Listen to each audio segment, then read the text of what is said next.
Coelho E da aí, Páscoa. oi, tudo bem? Como vai? Comendo muito Tudo bem, chocolate? você? Tô bem. Ah, eu não posso, né? Eu não posso comer mais, tá me dando enxaqueca de É comer e mesmo? eu agora tô com diabetes, né? Pra cuidar da Ixi. saúde, a É, pandemia mas acabou comigo. então tá um coelhinho bem mais ou menos. É, eu tô pra mais do que pra menos, né? Porque eu já comi demais chocolate. Entendi. Então, a Agora a gente minha vida tem que ser outra. entendi. A gente queria saber, você contar um pouquinho da sua vida aí pra gente conhecer mais. Ah, minha vida é um pouco chata, pra falar a verdade. Primeiro Hum, que ninguém se decide de onde eu vim. sei. Tem gente que a maioria fala que eu vim da Alemanha, que eu vim de algum lugar da Europa, que eu era símbolo de festa pagã, outros falaram que eu era símbolo de festa cristã, e que depois juntou os dois, e aí eu virei símbolo dos dois. Então, para falar a verdade, que eu era símbolo de fertilidade, eu era símbolo de Uhum, castidade, porque eu era uhum. bonitinho, fofinho. E é isso, assim. É, é, tem que perguntar para esse povo que me criou aí para saber de onde é que eu vim, porque nem eu sei. Nem você sabe, Então, então. não tenho ideia, assim, certeza mesmo de onde eu vim, eu não sei. Do É ovo o é que que não contam. foi, né? Não. Assim, tem uma coisa que eu não faço é botar ovo. Isso, Ah, isso não bom, ufa. acontece. Eu não boto ovo, eu não fabrico ovo. E veio com essa história de ovo de galinha que uma mulher colocava lá para dar para os filhos dela. E aí ela trazia ovo colorido. E depois botaram chocolate nesse negócio para ficar comercialmente mais interessante. E é Uhum. isso. E aí me Misturou o colocaram no meio ovo dessa com coelho. foi e me botaram no meio dessa história para ficar mais bonitinho, para ter alguma coisa, uma fofurinha aí de bichinho para vender. E é isso. Entendi. Essa é a minha vida. Mas então a gente quer saber uma coisa que a gente está perguntando para todo mundo, né? O que é esperança? Esperança? Esperança. Na Páscoa a gente fala de esperança. Fala, é? Fala. Eu ouvido de paz, dessas coisas que até o pessoal fala também no Natal, assim. Natal, tempo de festa, tempo de paz, tempo. Mas de esperança? Uhum. Ah, esperança.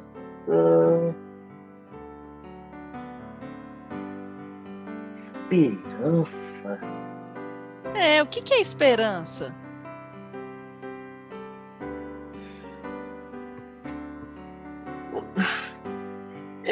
Eu não,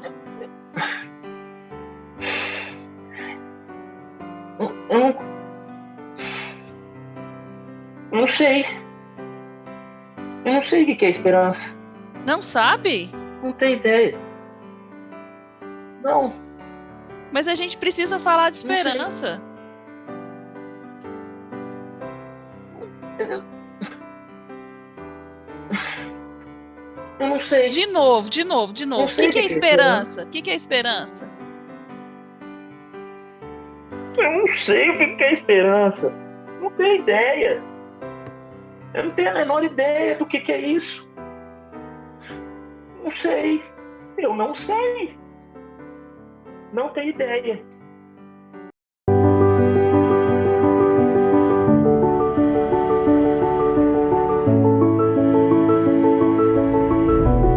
Ana Sara, 31 anos, mas já tem uma história de superação para compartilhar com a gente, né? Há 6 anos eu perdi a minha mãe A gente morava em Campo Grande, Mato Grosso do Sul. Meu pai estava pastoreando lá. E meu avô estava doente em Anápolis, pai do meu pai. Meu pai e minha mãe vieram porque os médicos falaram que meu avô não tinha mais esperança de vida. Meu pai veio para sepultar meu avô e a minha mãe faleceu antes do meu avô. Nós passamos 29 dias de internação com ela no hospital evangélico. E durante todo esse tempo ela sempre esteve consciente, a gente sempre conversando. Pessoal, alguns amigos de igrejas daqui de Anápolis iam lá, faziam louvor com ela, culto, a gente sempre reunido. E até o último suspiro de vida, ela estava consciente. A partir daí, meu pai veio para Anápolis, não quis mais voltar para Campo Grande pelo sofrimento do retorno. E meu irmão ficou com ele. Depois de 8 meses, eu encerrei meu trabalho lá e vim também. Um dia em casa, estava eu e meu irmão orando. A gente sentou para orar na mesa de casa, na cozinha, e a gente começou a conversar sobre emprego, sobre como estava difícil. E orando, assim que a gente encerrou a oração, pedindo a Deus alguma luz, alguma oportunidade. Assim que a gente encerrou a oração, meu telefone tocou e eu atendi. Era a Luana, do RH da União Evangélica, me perguntando se eu teria interesse em uma entrevista de emprego que tinha surgido. Foi no dia 16 de dezembro de 2016. E a União Evangélica entrou na minha vida para mudar e me fortalecer na fé também, na esperança de que Deus tem o controle sobre todas as coisas. E assim que eu entrei na Secretaria-Geral, tive uma experiência única com a Ana Cláudia, toda a equipe da Secretaria-Geral. Logo eu fui para a Pró-Reitoria, trabalhar com a professora Cristiane. E trabalhando com a professora Cristiane, o pastor Eliel me fez o convite de ser secretária da capelania. E foi bem interessante que eu tive uma segunda experiência aí, porque todos os dias, quando eu chegava na Pró-Reitoria, isso eu comentava com a professora Cristiane, que eu chegava, a primeira coisa que eu fazia era orar pela Pró-Reitoria, pela instituição, pelo trabalho que a gente desenvolve ali como instituição mesmo, e para que Deus me usasse. E todos os dias eu orava e comentava com ela isso, e eu falava que eu queria ser usada por Deus na instituição. E que Ele me mostrasse uma forma de ser usada ali, de poder ser bênção na vida das pessoas, não só como ali na Pró-Reitoria, mas com qualquer relacionamento que eu tivesse com aluno, com alguém de fora, mas que Ele me usasse para ser bênção. Depois de tudo isso, né, toda essa vivência, dentro da sua experiência, o que é esperança? Esperança é confiar num Deus que cuida, num Deus que ampara e num Deus que promete nos cuidar de nós dia após dia na vida. E a esperança maior que a gente tem e que a gente deve ter é de vida eterna, né? De céu, não de mundo. Por mais que já tenha 6 anos que ela tenha falecido, eu acho que mãe é um lugar na vida da gente que nunca vai ser ocupado, né? Por mais que a dor passe, a saudade permanece. São detalhes, assim, às vezes no dia a dia que a gente lembra e a saudade bate. E até a gente tem vivido agora um momento bem especialzinho na vida da gente, que é o casamento do meu irmão. Ele vai casar dia 22 de maio e ela sempre sonhou tudo isso, né? Como mãe, ela sempre sonhou isso pra gente e viver esse momento com a gente. Então, tem sido assim um momento muito, muito feliz, graças a Deus, e mais um momento que a saudade tem apertado, não só para mim, mas para o meu irmão, que com certeza queria que ela tivesse junto, mas e quando a saudade bate, a gente costuma orar junto.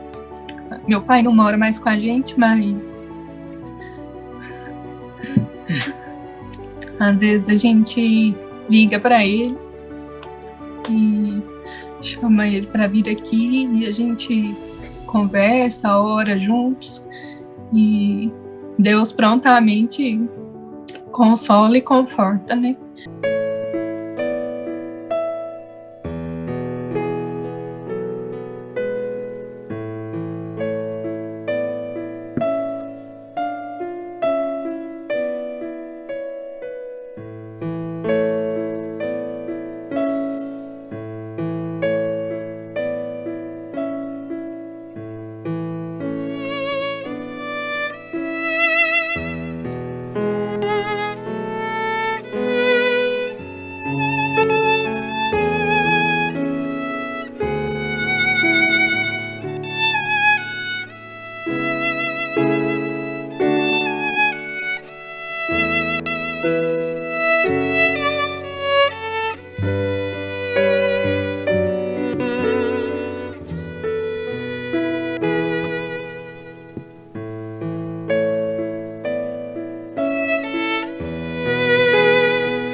Olá, eu sou o Anderson, tenho 16 anos e vou contar um pouquinho da minha história antes de entrar no projeto Quero Tocar da Unievangélica. Antes do projeto, eu era um menino que ficava muito na rua, tinha muitas companhias erradas. Eu acho que eu nunca tive uma mente de uma pessoa da minha idade. Por exemplo, aos 9 anos, foi o ápice da minha vida na rua, sabe? Das coisas ruins, das minhas companhias ruins. Sempre foram pessoas mais velhas que me influenciaram. Eu estudava na escola pública aqui do bairro e meus amigos toda tarde batiam aqui em casa para me chamar para a rua, sabe? Eu era uma pessoa que não queria voltar para casa.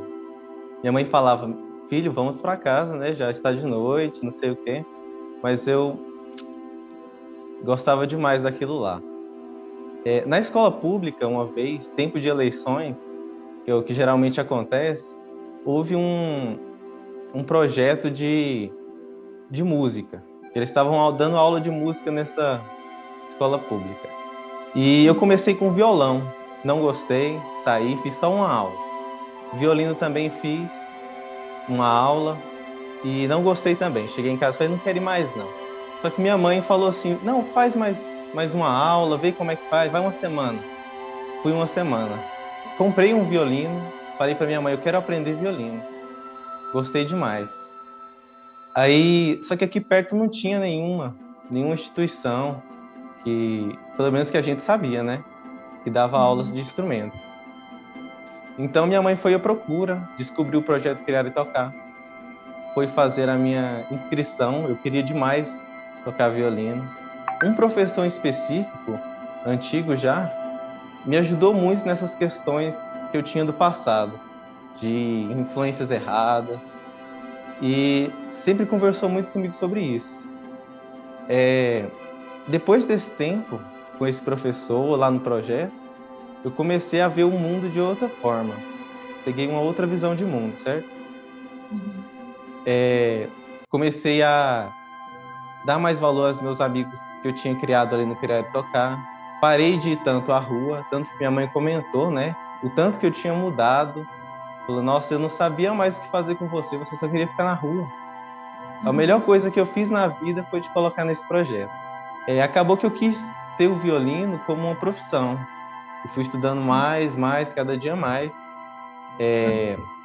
Esse professor que me influenciou tanto saiu do projeto. E como ele gostava muito de mim, via que eu era uma pessoa esforçada, me ofereceu uma bolsa para estudar com ele. Eu sempre via também o Colégio Couto Magalhães como um colégio modelo na cidade. E sempre quis estudar lá. Aí eu compartilhei com algumas pessoas a minha vontade, meu interesse. Acabou que devido ao Criar e Tocar e as influências que criei ali, acabei sendo convidado a estudar na instituição. Então foram 2 sonhos que realizei graças à instituição, de estudar violino de forma mais árdua, com um professor bom em Goiânia, e continuando no projeto, tocar na orquestra, que é maravilhoso as apresentações. Eu também ganhei uma bolsa no Centro de Línguas para estudar inglês, também devido ao Criar e Tocar, o Couto. Eu acho que eles viram que eu era uma pessoa determinada. E meu pai faleceu em 2018. Ele é a pessoa que eu mais... na verdade, ele é meu padrasto, mas eu considero ele meu pai, sempre digo que ele é meu pai, sabe? Ele me influenciou muito, sempre me apoiou demais, minha mãe me apoiou demais, minha irmã. E ele é a pessoa que eu mais queria mostrar que eu dou conta, que eu vou chegar um dia em um nível, entendeu? Inesperado. Só que ele faleceu em 2018, antes de eu ganhar essa bolsa de inglês. Meu sonho também sempre foi sair do país, conseguir coisas fora dele, aprender inglês. Aprendi inglês, hoje sou fluente, mas sempre quis mostrar para ele que eu consegui essa bolsa de inglês lá no Centro de Línguas, mas ele não teve a oportunidade. Foi logo depois que ele faleceu que eu ganhei a bolsa. 1 ano depois, a minha avó também faleceu. Ela é a pessoa que mais me influenciou a tocar violino. E também, então, esses 2 anos, de 2018 e 2019, foram anos muito difíceis. Eu comecei a reduzir um pouco meus estudos, começar a pensar mais, pensar. Será que é isso mesmo? Será que eu estava enganado? Será que eu não vou conseguir mesmo? Mas minha mãe, como a boa mãe que é, falou assim, não, você tem que seguir. Teve um fato que ocorreu 1 ano quando eu comecei a entrar no projeto. Eu estava tocando violino aqui fora, eu saí aqui de casa porque eu ainda tinha muita vergonha de tocar em público. Aí eu coloquei minhas partituras ali fora, eu coloquei meu violino e comecei a tocar. Falei assim, vou perder essa vergonha, vou parar com isso. E uma dessas influências, um dos meus amigos, era meu vizinho. Ele apareceu na hora e com um saquinho e falou assim, cheira isso aqui. Na hora eu bati na mão dele e caiu o negócio e perguntou, o que é isso? Ele falou assim, crack. Mas assim, se fosse antes, eu não sei se eu teria aceitado, antes do projeto. Porque eu era muito influenciado nesse mundo, entende? Sim. Mas como eu já estava no projeto, eu penso, nossa, imagina, como essa situação tão pequena poderia ter feito um estrago muito grande na minha vida, certo? Pensando em toda essa história sua, desde a sua infância, antes do projeto, a entrada no projeto, todas as portas que o projeto te abriu, o que é esperança para você? Esperança é aquela porta no fim do túnel para as pessoas que mais necessitam. E eu acho que todo mundo tem um pouquinho de esperança, mesmo que esteja no fundo do poço. Tem um pouquinho de esperança. Pode dar certo ainda, você pode mudar a sua vida, você pode mudar as adversidades, pode enfrentar as adversidades. Você acredita que Deus olhou para você com um olhar de compaixão e pensou, não, esse menino aí, esse aí vai dar certo? Como que você vê sua relação com Deus? Eu estou sendo mais religioso agora, depois de todas essas oportunidades que recebi. Eu não era uma pessoa tão religiosa, mas depois que eu vi isso, eu falei, cara, não tem como não existir uma mão invisível que ajuda a gente, que dá força, que dá conforto quando a gente precisa. Então agora eu estou indo para a igreja, sou uma pessoa que está muito agradecida, estou muito feliz com a minha vida, muito, muito feliz. E não poderia estar melhor, eu acho. Acho que se tudo continuar como está, eu vou ser uma pessoa muito feliz, igual estou.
Bom, eu comecei a trabalhar na instituição em 2006, julho de 2006.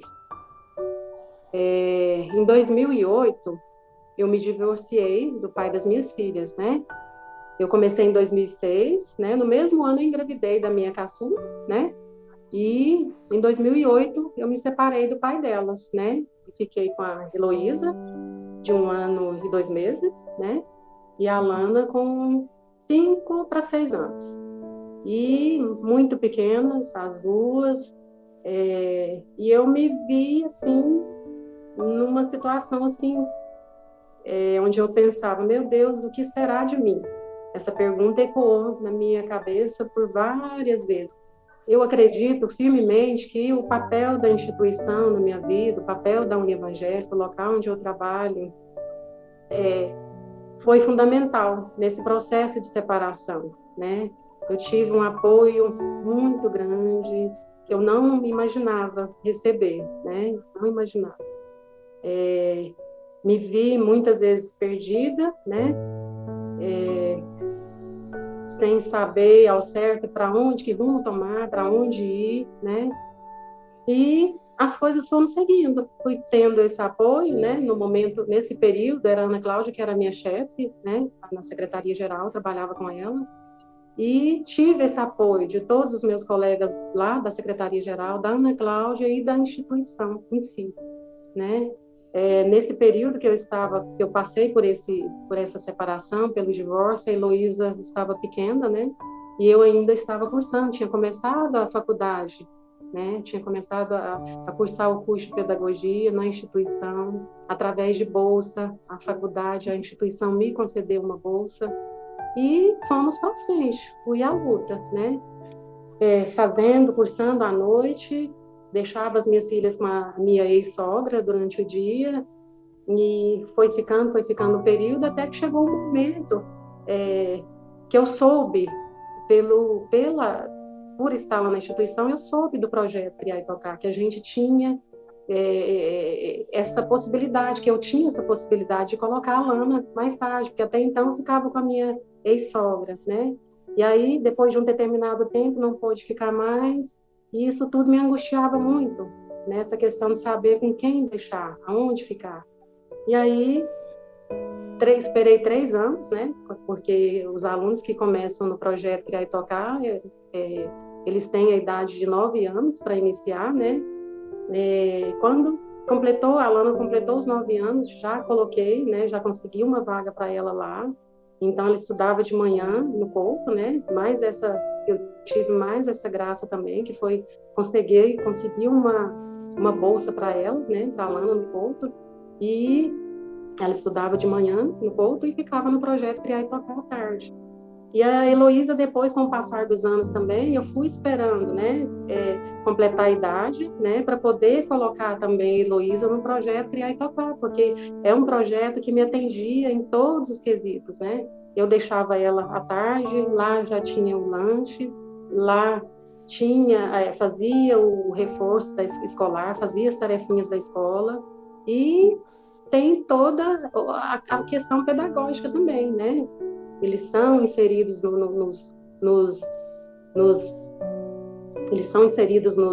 grupo musical, né? Nos instrumentos musicais, melhor dizendo, né?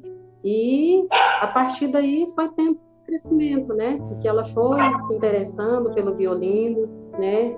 Foi já começando a fazer parte da orquestra, foi começando a tocar em apresentação, né? Do projeto, todas as apresentações que tinham, a Lana participava, né? E a Heloísa também, com o passar do tempo, também ingressou no Criar e Tocar, né? Eu matriculei, consegui uma vaga para ela também, e depois começou a participar também das apresentações do Criar e Tocar, né? E também consegui uma bolsa para a Heloísa também no Couto, né? As duas estudaram no Couto, estuda a Heloísa até hoje, né? A Lana não, porque já concluiu, mas consegui bolsa para as duas de 100%, né? Porque, pensa, você com 2 crianças pequenas, né? Você, de repente, vê a sua vida assim virar de cabeça para baixo, e com 2 crianças pequenas. Então, esse apoio foi fundamental. Com o passar do tempo, concluí também o meu curso de pedagogia através de bolsa, né? De uma bolsa que a instituição me concedeu, né? Trabalhando na evangélica desde 2006. Em 2009 passei por uma separação. Foi difícil, né? Eu com 2 filhos, assim, me vi sozinha. Aí a Uni Evangélica me acolheu. A minha chefe, que é minha chefe até hoje, que é a Ana Cláudia. E a Uni Evangélica é, assim, fundamental, faz parte da minha vida, faz parte da vida dos meus filhos, porque lá meus filhos foram sustentados, porque eu tirei nosso sustento e tiro até hoje. Eles formaram na Uni Evangélica, né? Eu também concluí o meu curso na Uni Evangélica através de bolsa que eles me concederam.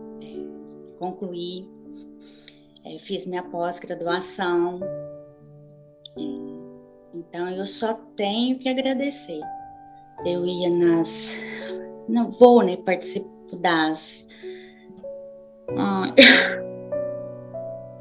dos cultos, às vezes mas eu mal conseguia escutar, participar. Eu ia na capelania pedir para fazer oração, porque eu estava me entregando. E com isso foi passando, né? E eu hoje superei, graças a Deus. Hoje eu sou emotiva mesmo. Então hoje eu choro por agradecimento, porque às vezes eu paro, penso, eu não acredito que eu consegui, né? Que eu venci essa etapa e que vale a pena a gente lutar, a gente ter fé, né? Não desistir. Eu não apoio ninguém desistir. Não compensa você seguir em frente. A gente não se conhecia, nós conhecemos na faculdade. Eu entrei em abril e ela entrou em junho. Então, desde o primeiro dia, a gente se identificou. Ela muito calma, muito tranquila, e eu já ao contrário, eu muito, assim, ligada 220, elétrica, apavorada. E ela não, e ela era meu oposto. Então, dali também nasceu uma grande amizade, além de ser colega de serviço. Passamos por problemas juntos, ainda somos amigas. Os nossos filhos gostam uma da outra, porque as filhas dela gostam de mim, e meus filhos também gostam dela, né? Das minhas colegas de serviço, da minha amiga também, né? Da Elisete, que faz parte da minha vida também, que até hoje ela me conhece, acho que ela me conhece melhor que eu mesma. E pensando nessa história toda de vocês, né? No que vocês passaram, vocês superaram a separação, se motivaram, fizeram curso superior. E então, pensando em tudo isso, o que é esperança para vocês?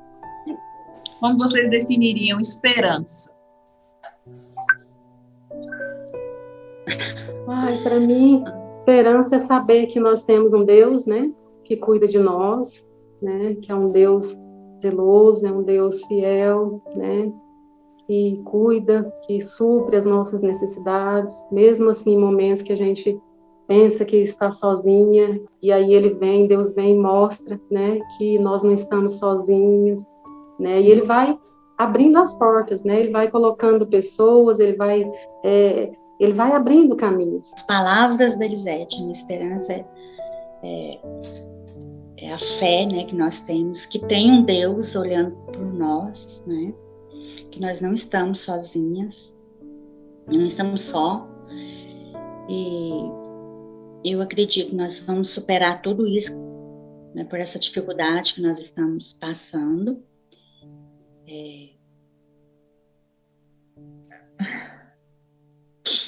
É isso.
Esperança. Uma palavra comum ao nosso vocabulário e também pelo nosso dicionário da língua portuguesa. O significado é expectativa, esperar algo que se deseja.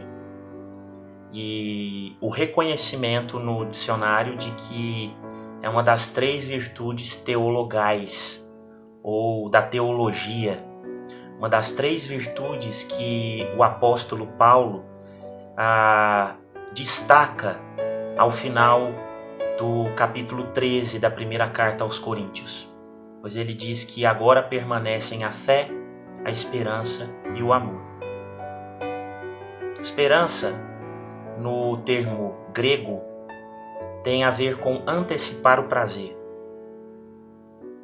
E falar de esperança nesse tempo é falar de um prazer que aparentemente não se vê, mas ele existe. E falar de esperança é como uma mulher que está pegando um produto na sua despensa, sabendo que ela comprou aquele produto. Então ela chega na despensa e pega aquele produto.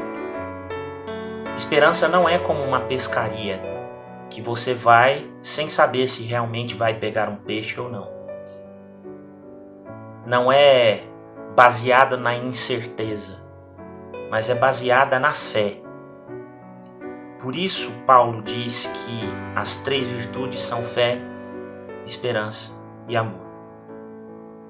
É crer e esperar num Deus amoroso que cuida de nós em todo o tempo.